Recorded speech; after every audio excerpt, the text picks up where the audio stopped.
their free political will to choose a leader of their choice. And in that very regard, therefore, the UDA party, on my behalf and on behalf of the party leadership, which wishes to congratulate Mr. Sami Douglas Kamau Waweru, aka Ngotho, for the triumphant victory yesterday in the Ol Kalou by-elections. But in the same regard also, congratulate our candidate, Samuel Mushinya Nyaga, for a brave and courageous battle that he fought and endured despite all odds to carry the UDA flag high and mighty and demonstrate that he can also put up a viable fight in an area that was fairly hostile to the party's ticket that he was carrying. You have to realize that this was a seat we were trying to win. It was initially a Jubilee seat. Jubilee party itself performed very dismally. They got 200 votes. Showing that UDA is competitive. And unlike other parties that map out this nation based on its tribal dynamics, like the DCP and WIPA and others that do not participate in various elections because they are strongholds, they are not traditional strongholds. This particular party, UDA, will not leave out or map out or zone out any part of the country to our competitors. We will participate everywhere. And just let it be known to all and sundry, the president is not giving up, the party is not giving up on whether be it Mount Kenya, West or East, or any part of this country, and we shall continue this political representation and participation, and we shall compete in every corner of this country in the next general elections. We pray to God that He gives all our members of parliament long life and MCAs, that we do not have to occasion any by-elections in any place of this country. But should there be a by-election for whatever reason, even where the odds look stacked against the UDA party, we will participate with the same audacity, with the same courage, with the same candor, with the same vigor, with the same programs, because we have done something for this country. We were selling development while others were selling emotions. But we will continue to sell the performance of this government in all parts of the country. I also want to thank all our supporters, campaign managers, the leaders who are there. We thank you most heartedly for that gallant fight. All of you demonstrated extraordinary resilience, zeal, and commitment. Leaders led by Majority Leader Kimani Ichung'wah, friends of the party, Dennis Itumbi, former Cabinet Secretary Moses Kuria, and others. Yours was an exceptionally gallant fight. We are extremely grateful for what you did for this party, to carry it with high pride and ensure that as a national party, we zone out no region, we zone out no part of this country. We will participate in every election. UDA will feed everybody, a candidate in every part of this country in the coming general elections, inshallah. But to my main, one of the main subject matters of this presser today is to congratulate the IEBC. You did a stellar job. You held us all to account. You let the popular will of the people of Kenya prevail. You ignored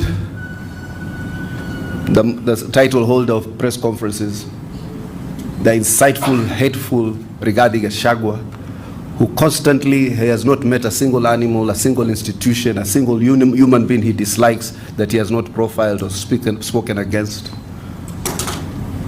He is used to creating these tensions to subvert an election and to prepare to subvert an election result. But I can tell him for a fact, the IBC showed candor. The same IBC granted us victories that they rejected in 9 major by-elections that we've had. My first press conference was on Malava, was on Baringo County, and our coalition brothers and sisters, the broad-based in Magarini, Kasipul, and Unguja, won with distinction 100 over 100. The next by-elections in Isiolo and other parts of the country won 100 out of 100 in Banisa. The next by-election in Imurwa Dikir, 100 out of 100, won with distinction.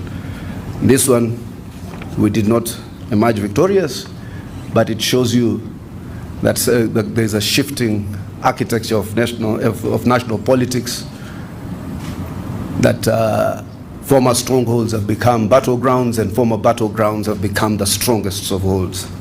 And therefore, part of that is the reality of politics. But President William Ruto recognizes that the Mount Kenya vote did deliver him the government in 2022.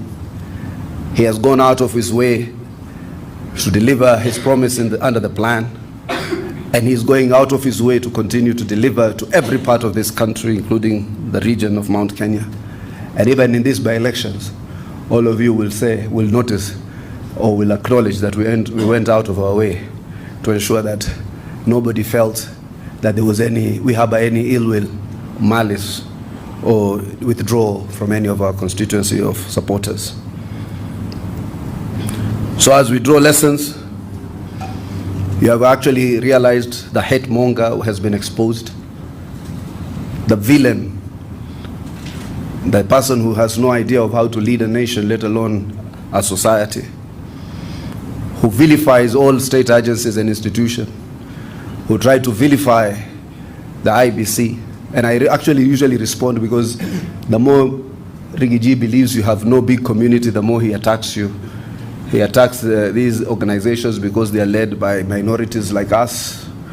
Even when I talk about historical injustices, it is a hate speech to others. Yeah, so we are not deterred. We are not cowed. We know that the overall landscape in this country is tilted towards President William Ruto's re-election, 2-term, and we are confident that that will happen. And we are confident that the bases that support and have felt the confidence of this government will, without a doubt, ensure a victorious march to the second term. But also to end by reiterating President William Ruto's remarks that elections is not everything that a nation, it's not a matter of life and death for any nation. Elections are normal political contestations. They happen, they end, and the nation has to move on as one united, indivisible country. The same way, in our victories, we appeared magnanimous and moved on. We will move on this one, on this loss, and also now prepare for the next election cycle, which is the general elections next year in August. But to caution again, as I end, the systematic attack on security agencies and other institutions of this country by Rigathi Gachagua is callous, shows an insecure leader, a leader preparing the country for a crisis, a leader driven by insecurity, harboring in their own imagination of his own shadows of righteousness, that he thinks everybody is positioned against him, be it the security agencies, be it IBC, be it anyone. Rigiji can call any name. He profiles all communities that do not agree with him. He was profiling the Luo community when they were out of broad-based. Then profiles the Kalenjin community now, and profiles anybody else that he feels obstruct his radar of success. But I can tell you without a doubt, Kenyans are resilient. This party is resilient. We are happy that these elections ended without any major incidents, and therefore commend the security agencies, particularly led by Inspector General of Police, Kanja, and also commend my two brothers, Kipchumba Murkomen, who has been at the receiving end of the vitriol of this insecure political demagogue, together with my brother Raymond Omolo. Be resilient, be steadfast, and urge our party membership to move forward and with more resilience and more resoluteness. But also I am very grateful again and again to the gallant warriors of the front lines who participated in the Ol Kalou By-elections with a lot of valor, vigor, and bravery. And we thank you for that mere act of courage, and that mere act that we as UDA will exclude no one or will leave no part or no corner of this country to our political competitors. And therefore, I want to thank you all. I will entertain some questions if there are any. It would be nice to hear what you guys think. Apollo, you're always the first person to question me, and your questions are very nice. Apollo GP47. UDA invested in this by-election. Why do you think you lost? And what next for the president in Mount Kenya, given the shifting political direction? UDA invested heavily because an election is a heavy investment. UDA invested heavily because we wanted to demonstrate that we do not exclude anyone. UDA invested heavily because the president acknowledges Mount Kenya. West and East supported him immensely in his bid for presidency. UDA invested heavily because I think that's what governments do in election cycles. The UDA has not only invested with that respect to the political investment demonstrated in Ol Kalou and Nyandarua generally.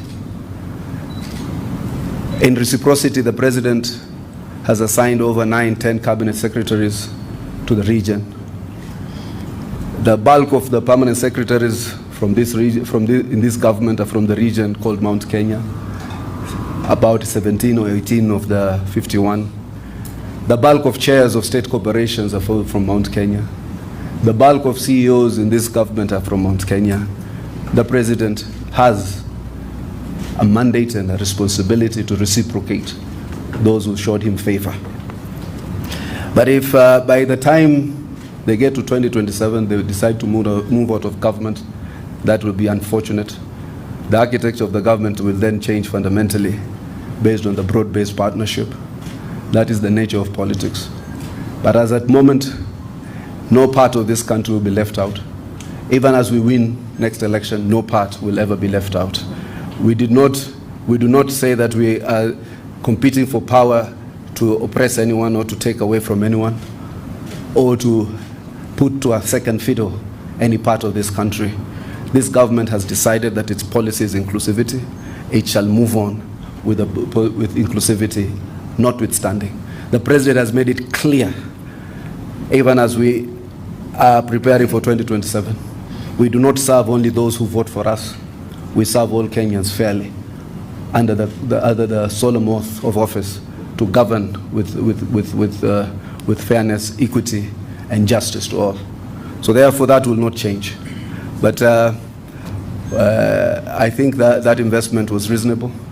It is within capacity of this party to invest reasonably, and we will continue to invest heavily anywhere, during elections and after out of elections. We have invested very heavily in other areas that were hitherto left out of the prism of development: roads, infrastructure, bridges, energy projects, water projects are reaching parts of this country that never have since 1963. It is the nature of our government to show inclusivity, to invest in every part of this country. But I do agree that that investment was demonstrable, and but the people of Ol Kalou have spoken, and we respect their free will to choose the leader that they so desire, and we will expect their free will to also choose the path of their politics. Yes, we'll take two more, and then we will end there. Thank you so much. My name is Mwangi Maina. I work for the Maro TV. Honestly, a time like this, 5 years ago, UDA was celebrating its first win. You got your first MP in a by-election in Kiamba, a heavily contested by-election. It was a close shot, not like what we have seen in Ol Kalou. Do you think that the party that you lead has deviated from what you promised the people, and that is the reason why the people have moved on? If Ol Kalou is the people, then probably. But if Malava, Banisa, Mbere, Isiolo, Emwari Dikir, Baringo, Magarini, Kasipul, and Unguja are also the people, then we have won all those elections.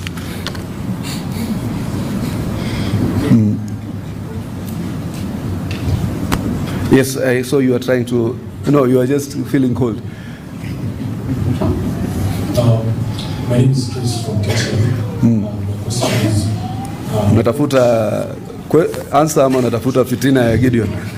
Alisema whitewashed. Sisi whitewashed Gideon na elections zote. Endelea lakini. Wajua, you know the problem is most of you are professional media houses. KTN Standard Group is just a quack organization, but endelea. So you must deal with quacks as quacks. But you might be a professional. Endelea.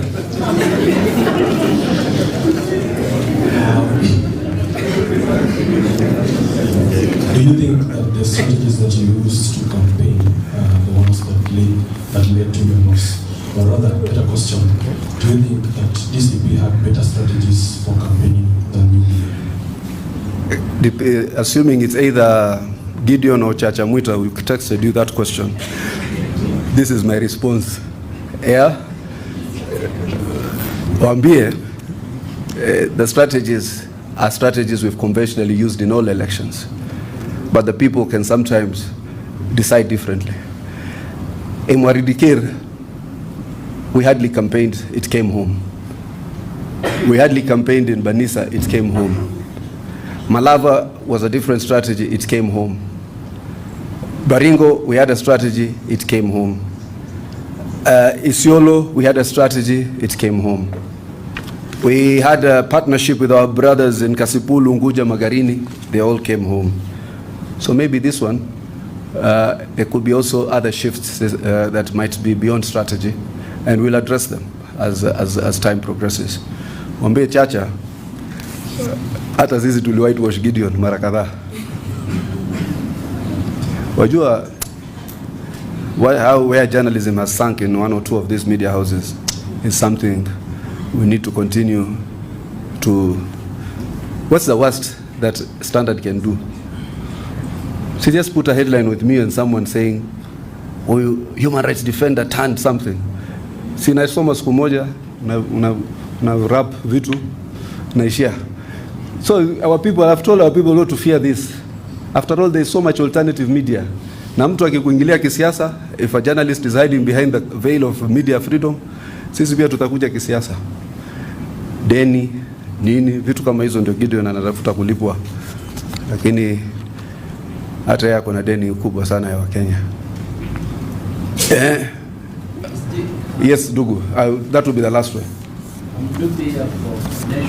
Yes. Mulifunguliwa ile ya kule Tanzania, Uganda. Ilifunguliwa? Okay. Wajua huyo Rustam Aziz is now an investor also in Kenya. Anajenga inaitwa nini? Outside the media, anajenga Taifa Gas. Once Taifa Gas is ready, together with wajua pia natumia hii opportunity kueleza public policy. Alafu pia tunajenga ile ya Ashrami hapo former KPC, KPLL. It is likely now we'll have a gas G2G. Na tutakuwa na OTS system, gas might go lower. But he also has a media house ambayo unawakilisha. Thank you. This is a lighter note. I know you have seen some images also circulating online. There are some people are saying that you intend to go back and get back the gases and the mattresses you gave me. No, now that's a good question. Unaona? Huyu alichukua yetu moja you can keep it. Lakini hizo gas kwani kuna mtu niliona mbunge mmoja aliandika zirudishwe. Mimi nawaambia zikae huko. Nataka kuashua hazitoripuka. ziko sawa. On a lighter note, I think it's part of what people do in elections. Election also, hata nyinyi hapa watu ya media, wengine wenu sahii ni consultants. Election presents different of opportunities for different people. Kuna wengine watakuja, mimi naitwa organic voter.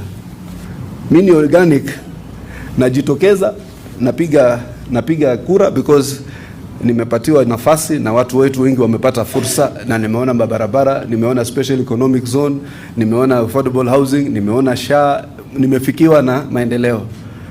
Kuna mwingine, are you aware in this country there are people, watu wa kwetu wengine wanasema ukienda kuambia sasa time ya kuvota, kuambia mheshimiwa sijaamka. Najua manake maanisha nini hajaamka? Muamshe. So hiyo kila mahali inatokea. Iko hapa na pale. It's a very, hata nyinyi sahi, I'm telling you, mnaniangalia hivi na macho kavu, lakini some of you are consultants. Mnasaidia mtu kwa media strategy, communication strategy, mnamfanyia in addition to ile kitu unapata kwa nation ama wengine, unapatiwa ka 100k ya consultancy. In fact, hii watu wa standard kwa vile amulipwi, tafuteni hiyo consultancy. So, unaweza pata consultancy. Mpate kitu kidogo baada ya time.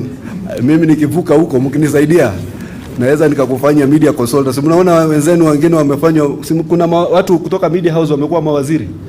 Si kuna wengine mmeingia katika state department. Mko sasa ni head of communication. Mimi nafika mahali naona former journalist ananifuata na kasimu, kumbe anachukua content ya mimi kuingia kwa hiyo ofisi kama Al Capone papa, alafu namuona jioni ananiletea ka video. Namwambia ulikuwa editor, sasa umeniletea video yangu, nimepanda mangazi, nimefanywa manini marangi imenitokeza, nimefika kumbe ni kitu kanawekwa Twitter. Kama leo nilifika hapo. So by the way, there are various opportunities. Most of you look very young, You have to continue to evolve with creativity. So na hakuna shida, as long as it doesn't affect your objectivity, unaweza kutusaidia, because some of you have skills that are and talents that are for all. So hiyo gas ibakie, hizo mattresses ibakie huko, hizo ni kila kitu na tutamaliza zile projects zilianzishwa na zile ambazo zilikuwa zimeanza kabla hapo, kama za railway nini zitaendelea kufanya. Hatuna uhasama na mtu. Those are Kenyans like every Kenyan. Ilikuwa wamefikiwa na election and we did what we needed to do within an election cycle. Asanteni sana. Just have one question. Yesterday in Ol Kalou we saw an attack on the media and we saw some cameras were confiscated and some journalists were injured. And now in the recent past you have continued to attack the media. You are very possessive, especially with the standard media group. Do you think these attacks that you people, the politicians, are continue exacting on the media? Was it standard yesterday? Yesterday it was Nation. Okay. And Nation is unfortunate. Because of Radio Africa. And these attacks on the media, do you think they will reach a place where journalists are being attacked because of the sentiments we are receiving from politicians? Hey, kama ni Nation hapo hiyo sio sisi. Sijui ni nani. So, but the attacks on the media are unfortunate, on a serious note. Nobody should steal for free press. But I am not lost of the fact the opposition of the yesteryear is the government of today. And life is dynamic. Wakati umepatiwa fursa kama hii, you must also protect rights enshrined in the Constitution. What we have issues with is rogue media. Mtu wako na personal issues zake and he sides under the veil of media independence to settle a personal score. And it is evident. Mnasahau nyinyi mko na masimu, mnasahau mko na M-Pesa, mnasahau mnaingia hoteli ambazo ziko na kamera, mnapanga alafu mnakuja kutupangia. Sasa watu pia wanakuona na marafiki zako wanakuona, wanakujua wewe kuna mtu fulani akikupigia sasa umepata story. That's why some of you have advised me not to answer random questions that are coming from some of the journalists. Wao unapigiwa na mtu kuna kascoop. Sasa alafu naanza kunitafuta mimi kuweka ka comment kamoja, then unaona asubuhi UDA reacts, kumbe ulikuwa unatafuta ile nyingine. So sisi nyinyi mnafikiria hizi mbinu hatuzijui. So those attacks are unfortunate. Kwa hivyo sisi and I think where there is an obvious travesty, it must be followed by consequences in terms of an investigation. And I hope and pray and trust that that the police and other organs of state will ensure that they make the intervention and protect the independent and free media. There is no way. Some of these groups have been extremely kind, but I have never even said something to suggest otherwise of the Nation Media Group. They have an objective headline today. Tomorrow they have a headline. You ask yourself questions. Where are the facts? It must be interrogated. You must be Radio Africa Group. Iko hivi, inasema ukweli, inasema pale, kesho inasema mwingine. That's what the media is all about, being the fourth estate. Wakati ni mzuri ni mzuri, wakati ni mbaya ni mbaya. Sio hii nyingine ambayo nimekuwa rogue. So that's what we need to do in terms of and what happens, unfortunately, maybe if it was the Standard, today would have been the headline. Attacked again. So yule mtu yao alisema, yule journalist alisema alikuwa kidnapped baada ya tweet moja ilitoka, ama inaitwa X update moja, akasema akawa anaenda nyumbani, ama anakuja kazini akawa abducted. So mnajua siku hizi kuna abduction nyingi sana za kinatuju stage managed. Wanajiabduct alafu wanatokea anasema nakufa. Kalonzo anamwambia hang on, hukufi. ile comedy iko kwa hii Kenya. Watermelon anamkuona siku ile Tuju amelala kwa kiti kwa polisi. Nakufa. Watermelon naye amwambia hukufi. Wallahi. Mimi saa nyingine ukiona siku hizi sikuji sana mapresa nini ile talk show, huwa naangalia tu kina Kalonzo wamesema nini, alafu I know where to najua hiyo drama nyingine inakuja hapa. And I was grateful one day you actually, I think it was the Citizen, ika unearth some inconsistencies in one of the objections. That's what media is supposed to do, follow the truth and say the truth as it were. So nafikiria nimemalizia hapo. Asanteni. Hiyo bwana umenyosha vidole mbili. Sema. Okay. Yesterday kuna statement CS waka. Geoffrey Ruku akasema he doesn't care. Who? Geoffrey Ruku? Yes. Alisema nini? Jali results zenye tukao karao. Sasa hiyo ni statement ya Ruku, usiulize Ruku kwa nini alisema hivyo. Inawahusu. Inanihusu. So ikawa most of people from DCP party wameanza vita na watu wa Mount Kenya East. They are saying from Meru they no longer need votes from Meru. Does it mean that DCP people from Mount Kenya? Lakini hii toxic ethnicity ilianzishwa na Rigathi. Kaanza mambo ya shares, mambo ya mlima. Wazungu wanasema he who lives by the sword awe careful. Na siku moja nani alisema ukirattle ukabila. Siku moja Mishuki akiwa chini ya Standard Group pale alifanya hivi mkono, when you rattle a snake be prepared. Sasa Rigathi amerattle snakes wingi sana. Siku moja mmoja itamuma tu.